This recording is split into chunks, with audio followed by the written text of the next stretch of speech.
Antes de iniciar meu voto, eu quero cumprimentar aqui os estudantes presentes no plenário do curso de Direito da FAMINAS Belo Horizonte, Minas Gerais, aqui homenageando a ministra Carmen Lúcia. Quero cumprimentar também os advogados das partes presentes no plenário, Dr. Valber de Moura Agra, Dr. Ezequiel Silva Barros, advogados do PDT, Partido Democrático Trabalhista, representante, e o Dr. Tarcísio Vieira de Carvalho Neto, advogado dos representados Jair Messias Bolsonaro e Walter Souza Braga Neto.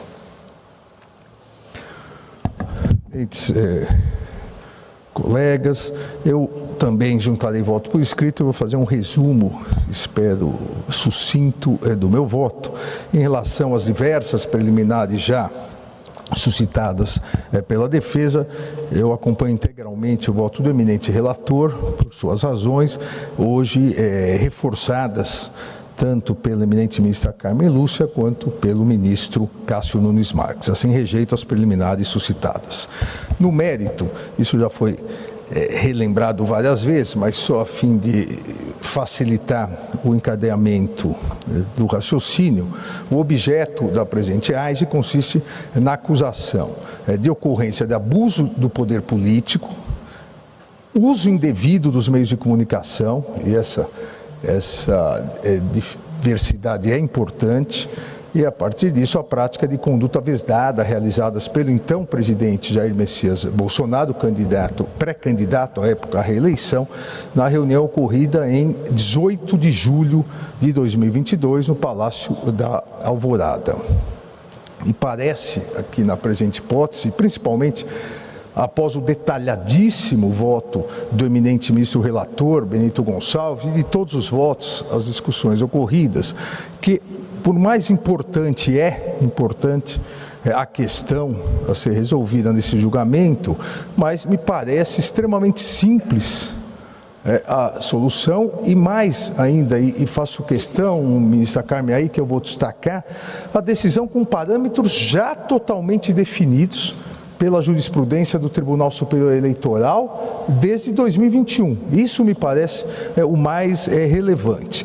E a questão a ser definida é se a convocação oficial de embaixadores estrangeiros, convocação essa realizada diretamente por um presidente da República, utilizando-se do cargo, do cerimonial da presidência, presidente da República, pré-candidato à reeleição, uma convocação ocorrida a menos de 2 meses e meio do primeiro turno das eleições presidenciais, com a utilização de recursos públicos, Palácio da Alvorada, toda a infraestrutura da presidência, inclusive transmissão ao vivo pelo canal oficial, a TV Brasil. Se essa convocação para a realização de longa exposição, ou como aqui várias vezes foi denominado, um monólogo, com fartos ataques ao sistema eleitoral, à justiça eleitoral e seus membros, com a utilização flagrante, como será demonstrado, de desinformação e notícias fraudulentas, replicadas pelas redes sociais do investigado e de seus apoiadores, com claro sentido de destruir a credibilidade do sistema eletrônico de votação e com a finalidade de influenciar e convencer o eleitor de que estaria sendo vítima de uma grande conspiração do Poder Judiciário para fraudar as eleições presidenciais em 2022, se essa situação faz parte da atribuição constitucional do chefe de Estado, que é o presidente da República, se faz parte da sua atribuição constitucional de ter relações exteriores com os demais países, ou, no dizer da defesa, um mero diálogo institucional, ou se essa situação descrita, se isso constitui abuso do poder político e dos meios de comunicação e prática de conduta vedada pela legislação eleitoral. E a resposta que a Justiça Eleitoral, principalmente esse Tribunal Superior Eleitoral, dará a essa questão, eu tenho absoluta certeza que essa resposta confirmará nossa fé na democracia, nossa fé no Estado de Direito e nosso grau, enquanto Poder Judiciário, de repulsa ao degradante populismo renascido a partir das chamas dos discursos de ódio, dos discursos antidemocráticos, dos discursos que propagam infame desinformação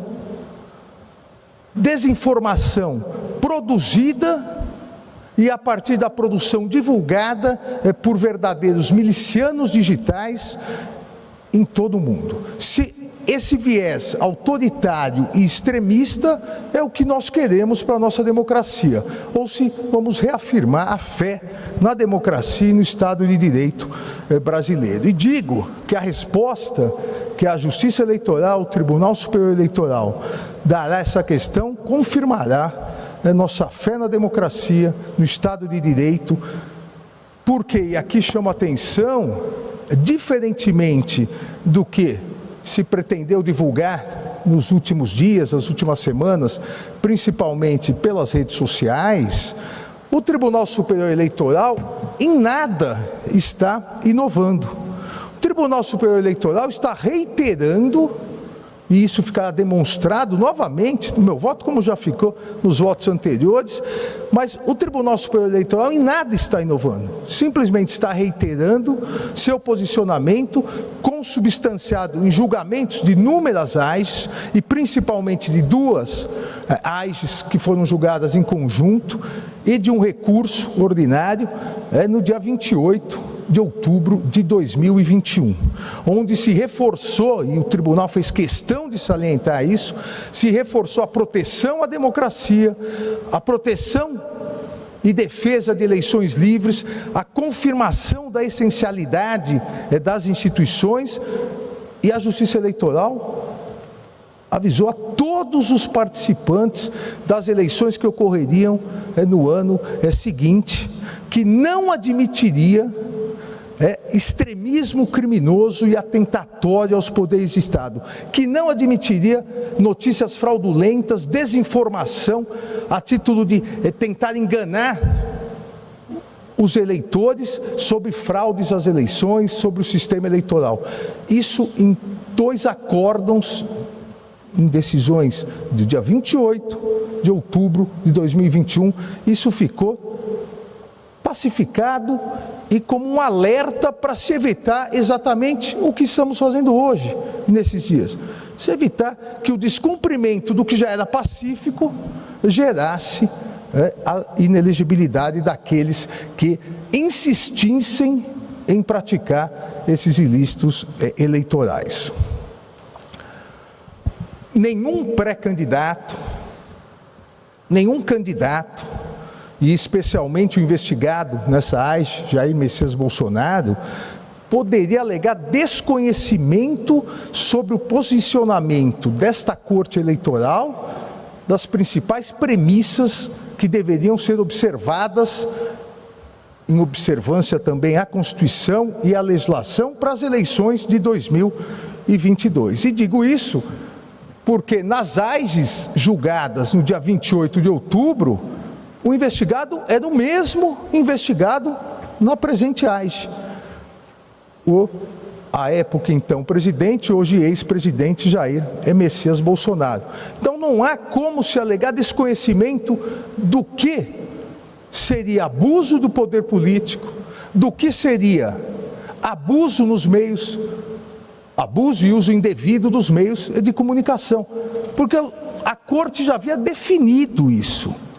A Corte havia definido de forma pública e definido para todos os candidatos, independentemente de partido, independentemente de ideologia, todos os pré-candidatos e depois candidatos tinham consciência dos parâmetros estabelecidos e que deveriam ser rigorosamente observados nas eleições de 2022. O primeiro parâmetro: julgamento do recurso ordinário eleitoral de relatoria do ministro Luiz Felipe Salomão, já citado aqui, onde foi cassado o diploma e declarada a inelegibilidade de candidato a deputado estadual eleito. O Tribunal Superior Eleitoral, e é isso que importa, a meu ver, o Tribunal Superior Eleitoral decidiu que agentes públicos que realizassem ataques fraudulentos, mentirosos, ao sistema eletrônico de votação, para iludir o eleitor sobre uma fraude inexistente, disseminando essa desinformação, gerando incertezas sobre a lisura do pleito em benefício eleitoral, que isso consistiria em abuso do poder político. E isso geraria cassação e inelegibilidade. Vejam, a definição foi feita. A definição do fato que levaria a cassação e inelegibilidade já estava prevista desde 2021, quando o agente público, qualquer que fosse, se utilizasse da sua prerrogativa para tal propósito, para indevidamente usar os meios de comunicação, inclusive as redes sociais. Então, o Tribunal Superior Eleitoral, e esse é o segundo ponto, fixou também, e aí nas AIGES, também de relatoria do então corregedor, ministro Luiz Felipe Salomão, fixou nas AIGES que a internet, incluídas as aplicações tecnológicas de mensagens instantâneas, todas as redes, inclusive aqui se refere ao WhatsApp, enquadrariam-se no conceito de veículos ou meios de comunicação social, a que alude o artigo 22 da Lei Complementar 64. Ou seja, nenhum candidato, nenhum pré-candidato, e principalmente o investigado na presente AIGE, porque era um investigado nas AIGES, ninguém poderia alegar surpresa. Porque já estava definido o que seria o abuso nos meios de comunicação, incluindo as redes sociais, e já estava definido que seria abuso do poder político se utilizar do cargo para falsamente, de forma mentirosa, acusar de fraude o sistema eleitoral. As premissas estavam pré-fixadas para todos que pretendessem concorrer às eleições de 2022. Seria desvio de finalidade a utilização do cargo público para a realização de ataques ao sistema eleitoral, com acusações mentirosas de fraude nas eleições, por manipulação nas urnas eletrônicas e, na sequência, porque isso é um modus operandi, na sequência, a propagação por meio das redes sociais para levar essa dúvida e insuflar o eleitorado contra os demais candidatos e contra a justiça eleitoral. Isso estava pacificado que levaria qualquer pré-candidato ou candidato que assim atuasse, isso levaria à sua condenação por abuso de poder político e uso indevido dos meios de comunicação, com a consequente cassação, quando possível, e o registro e a inelegibilidade.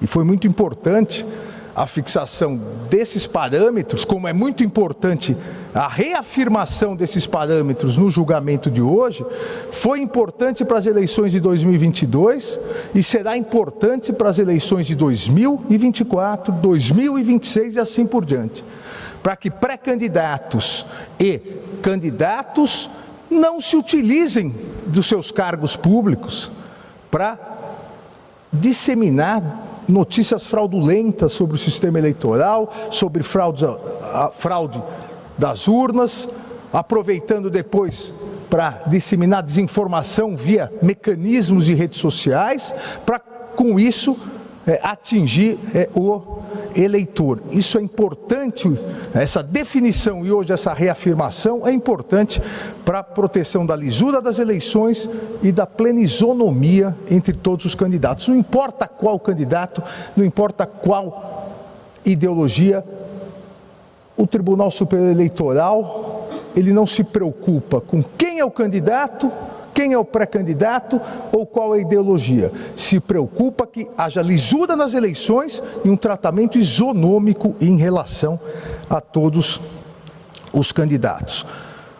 Ora, a partir dessas premissas que já estavam fixadas e reafirmadas, principalmente desde outubro de 2021, o que fez o primeiro investigado, Jair Messias Bolsonaro, na condição de presidente da República?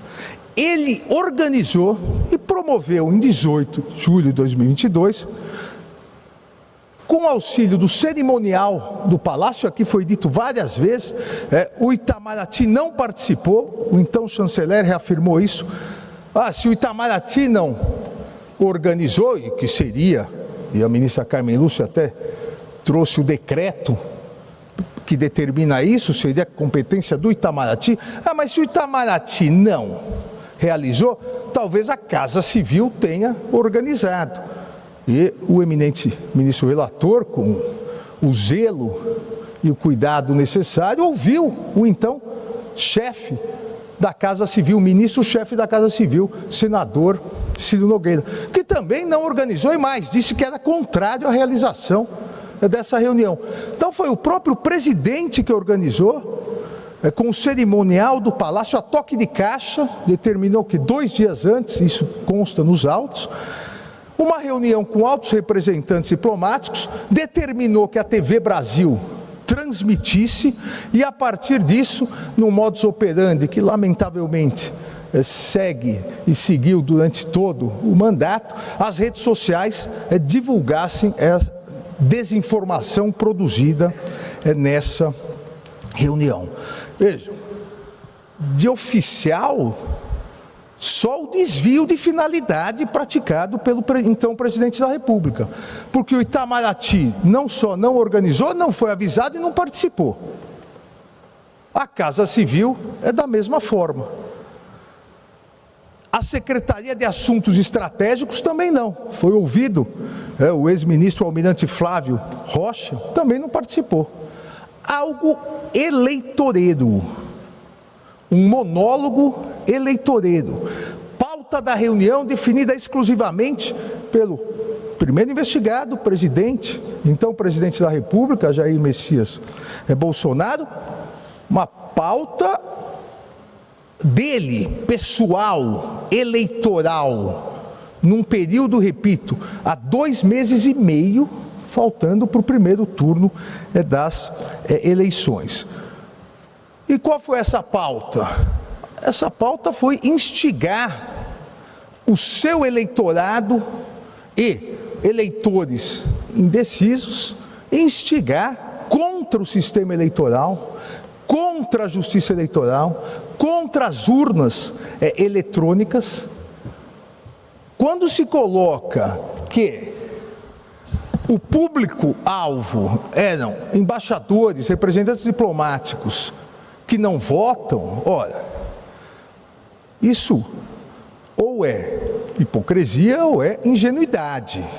Na verdade, todo o mise-en-scène, toda a produção foi feita para que a TV Brasil divulgasse, mas mais do que isso, para que a máquina existente de desinformação nas redes sociais multiplicasse essa desinformação, para que chegasse diretamente ao eleitorado, como chegou, e nos autos se coloca isso, quantos twitters, quantos e as demais redes, pessoal e dos seus apoiadores, seguindo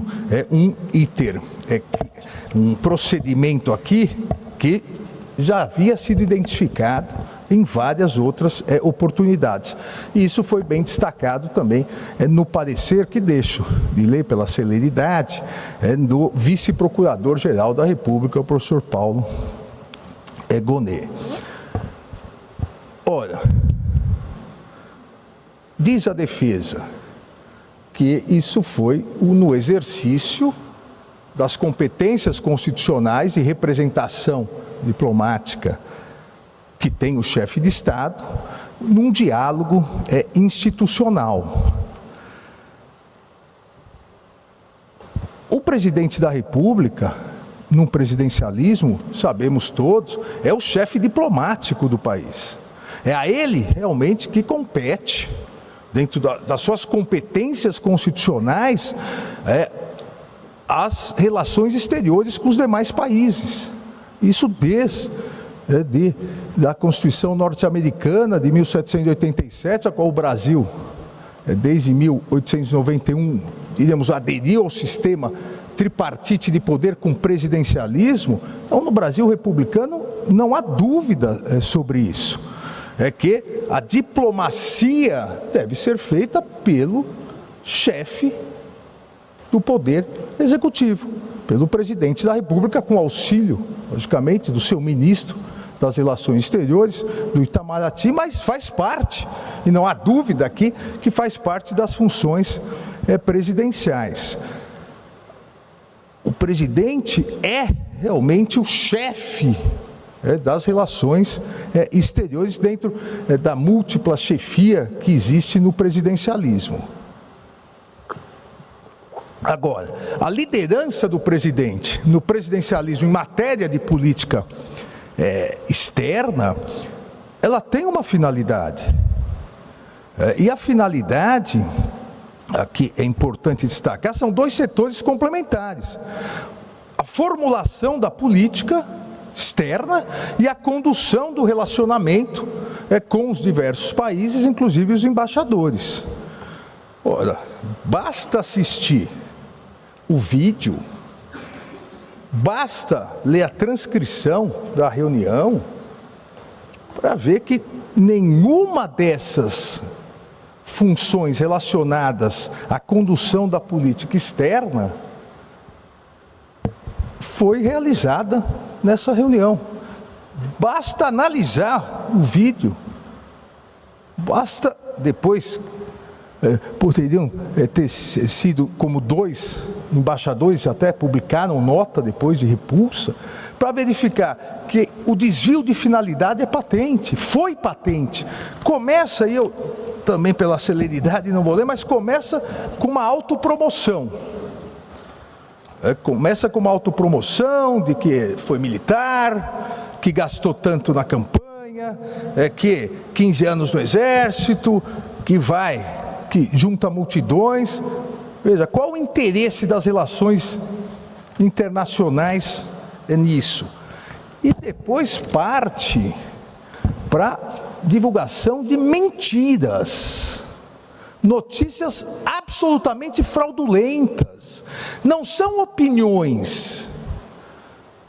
Não são opiniões possíveis. São mentiras. São notícias fraudulentas. Abre aspas, teria muita coisa a falar aqui, mas eu quero me basear exclusivamente em um inquérito da Polícia Federal, inclusive inquérito que o investigado, então presidente, quebrou o sigilo e a investigação na Polícia Federal, um inquérito na Polícia Federal que foi aberto após o segundo turno das eleições de 2018, onde um hacker falou que tinha havido fraude por ocasião das eleições, falou que tinha invadido tudo. Mentira! Tudo começa ainda, entre aspas, tudo começa nessa denúncia que foi de conhecimento do Tribunal Superior Eleitoral, e o hacker diz claramente que ele teve acesso a tudo dentro do TSE. Mentira!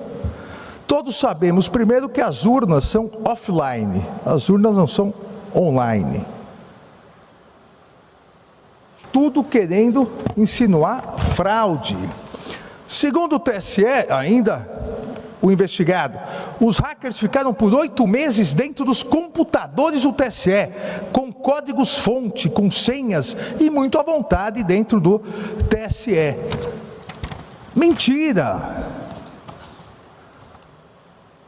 Assim como é mentira quando diz que o código-fonte não foi divulgado. O código-fonte ficou 1 ano para todos os partidos políticos, todas as organizações, Ministério Público, Polícia Federal, Forças Armadas. Outra mentira, um encadeamento de mentiras, de notícias fraudulentas.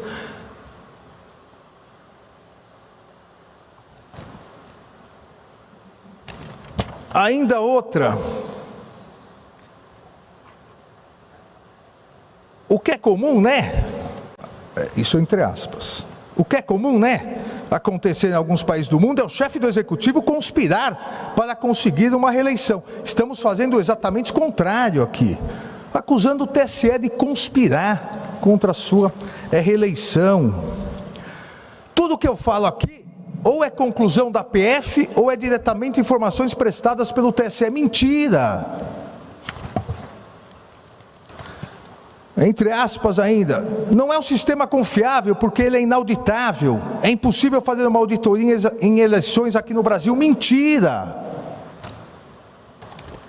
Uma série de informações mentirosas, notícias fraudulentas, mas qual o objetivo? O objetivo era simplesmente, vamos dizer, desopilar. O presidente acordou nervoso um dia, quis desopilar o seu fígado, e aí vamos atacar. Quem vamos atacar? O Tribunal Superior Eleitoral.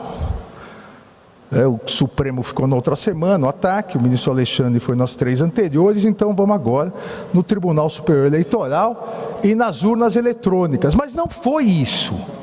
Um encadeamento, uma produção cinematográfica com a TV Brasil, com vídeos das reuniões, para imediatamente, em tempo real, e na sequência até a eleição, as redes sociais bombardearem os eleitores com essa desinformação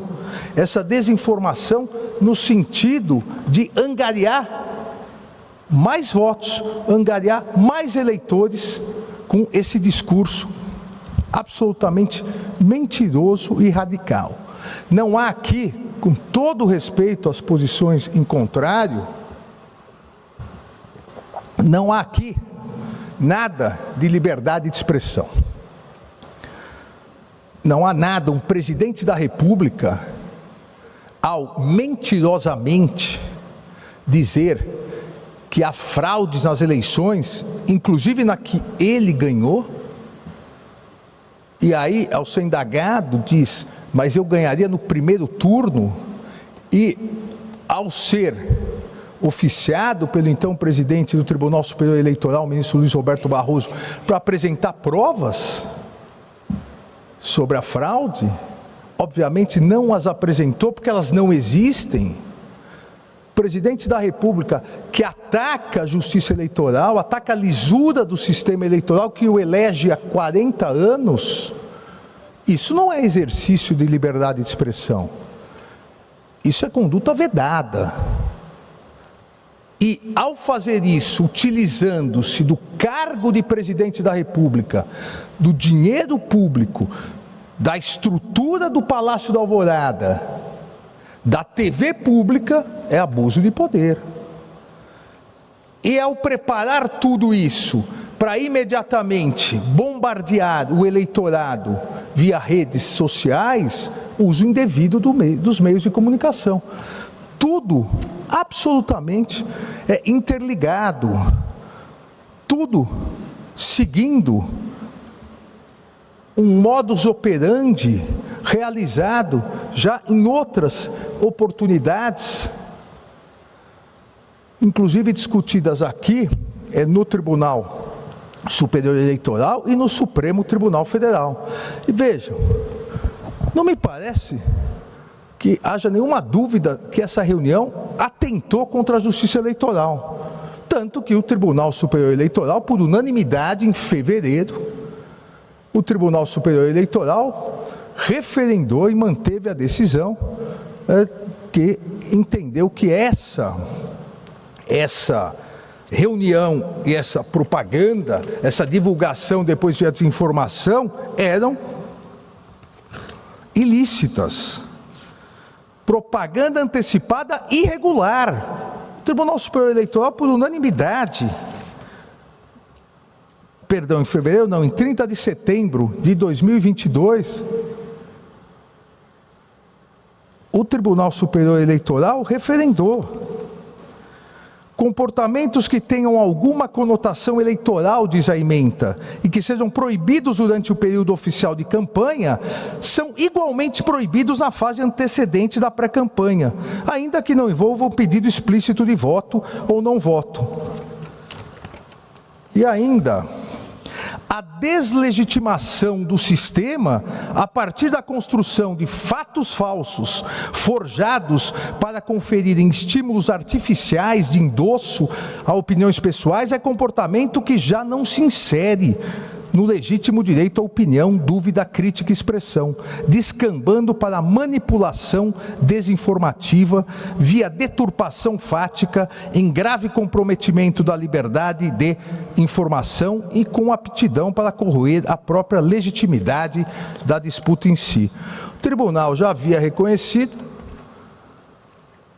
as premissas que haviam sido fixadas em 2021, aplicáveis a esse julgamento e aplicáveis hoje.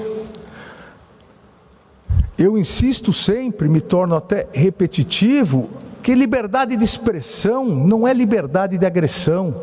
Liberdade de expressão não é consagração da desinformação. Liberdade de expressão não é ataque à democracia, não é ataque aos pilares da democracia, não é ataque à independência do Poder Judiciário, como bem salientou a eminente vice-presidente e ministra Carmen Lúcia. Não há democracia sem Poder Judiciário independente. Liberdade de expressão não é ataque ao Poder Judiciário, à sua independência, principalmente por um presidente da República, candidato à reeleição. E aqui é importante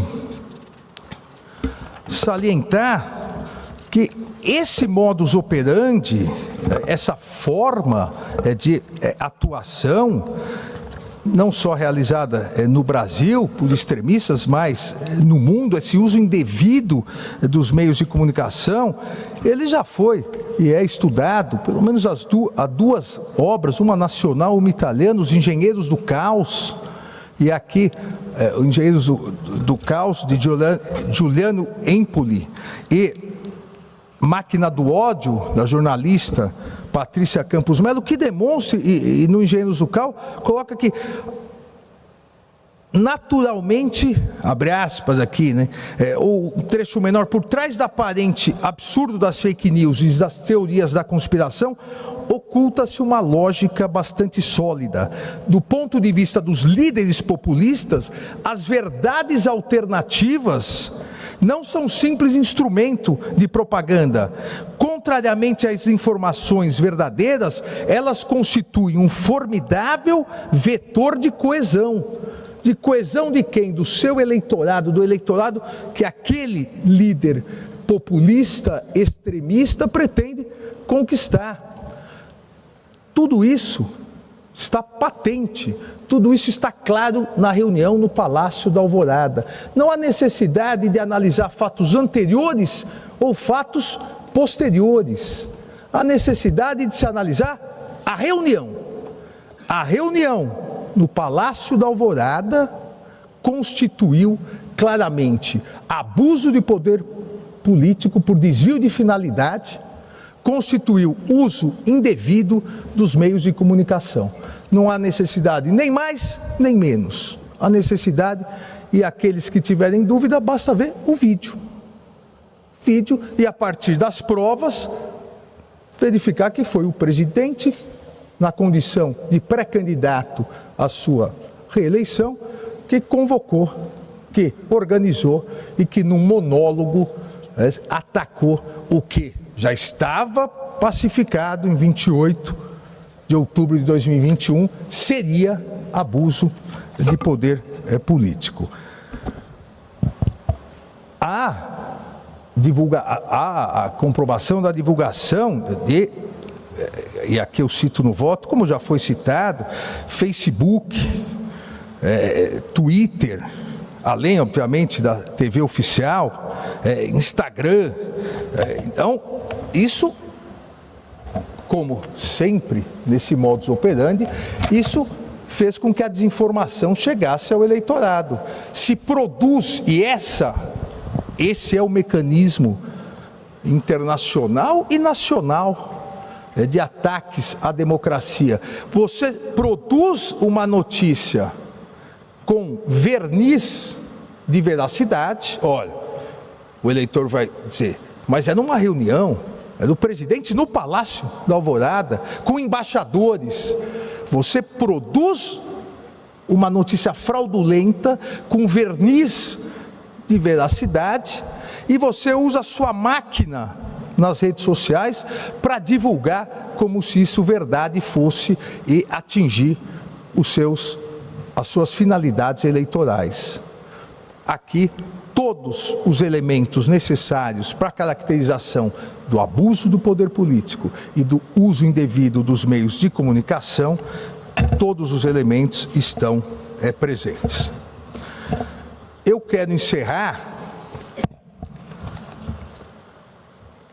aqui ressaltando e reafirmando novamente, e me parece, repito, o mais importante, que é inadmissível qualquer alegação de insegurança jurídica, de surpresa ou desconhecimento da ilicitude da conduta por parte do investigado. E saliento porque expressamente, além do próprio acórdão do Tribunal Superior Eleitoral, nas AIGES e no recurso ordinário, no dia 28 de outubro de 2022, eu, no meu voto oral, alertei, como outros ministros fizeram, desse plenário, quais seriam as consequências de uma conduta dessa forma. À época, eu disse, a justiça eleitoral, como toda justiça, pode ser cega, mas não é tola. A justiça é cega, mas não é tola. Nós não podemos insistir à época, e continuo insistindo agora, nós não podemos criar de forma alguma o precedente avestruz. Todo mundo sabe o que ocorreu, todo mundo sabe o mecanismo utilizado para obtenção de votos, só que todos escondem a cabeça embaixo da terra. Nós não podemos, disse eu à época e repito aqui, nós não podemos aqui confundir a neutralidade da justiça, o que tradicionalmente se configura com a frase "a justiça é cega", com tolice. E repetir, a justiça eleitoral, como toda justiça, não é tola. É muito importante, salientei à época, que o julgamento criasse o precedente para impedir a disseminação do ódio, a disseminação da desinformação, da conspiração, do ataque à justiça eleitoral, a desinformação para enganar o eleitor, porque ao se enganar o eleitor, se atenta contra uma das garantias da democracia, que é a liberdade do voto. O eleitor, ele deve ter todo tipo de informação verdadeira para escolher os seus candidatos. Ele não pode ser bombardeado com notícias fraudulentas, com desinformação. E concluir, à época, a justiça aprendeu, a justiça fez a sua lição de casa. Essa justiça eleitoral se preparou. Nós já sabemos como são os mecanismos. Nós já sabemos agora quais as provas rápidas devem ser obtidas. E parabenizo o eminente ministro relator pelo detalhado trabalho realizado. E não vamos admitir, isso em voto, repito, do dia 28 de dezembro de 2021, e não vamos admitir que essas milícias digitais tentem novamente desestabilizar as eleições, desestabilizar as instituições democráticas a partir de financiamentos espúrios não declarados, a partir de interesses econômicos também não declarados. À época, pelo lapso temporal e pela falta das provas juntadas, o Tribunal Superior Eleitoral, que analisa os fatos juntados e as provas, o Tribunal Superior Eleitoral julgou improcedente a AIGE, mas salientei que a Justiça Eleitoral aprendeu o modus operandi e que isso seria combatido nas eleições de 2022. E encerrei dizendo que se esse precedente, que era importantíssimo para a Justiça Eleitoral, fosse desrespeitado, se houvesse repetição no abuso do poder político na desinformação, no uso indevido dos meios de comunicação, encerrei o voto dizendo: o registro será cassado, as pessoas que assim fizerem irão para a cadeia e serão inelegíveis por atentar contra as eleições e contra a democracia no Brasil. Não houve nenhuma alteração nos precedentes do Tribunal Superior Eleitoral e, lamentavelmente, não houve nenhuma alteração no procedimento do investigado. Gravidade, também com todo o respeito às posições em contrário, gravidade ímpar um presidente da República, candidato à reeleição, se utilizar desses mecanismos. Então, eu concluo acompanhando integralmente o eminente ministro relator e todos aqueles que o acompanharam para julgar parcialmente procedente a AIGE em relação ao primeiro investigado, nos termos exatos do voto do ministro relator, inclusive com as comunicações a serem feitas, e julgar improcedente em relação ao segundo investigado. É o voto e proclamo o resultado.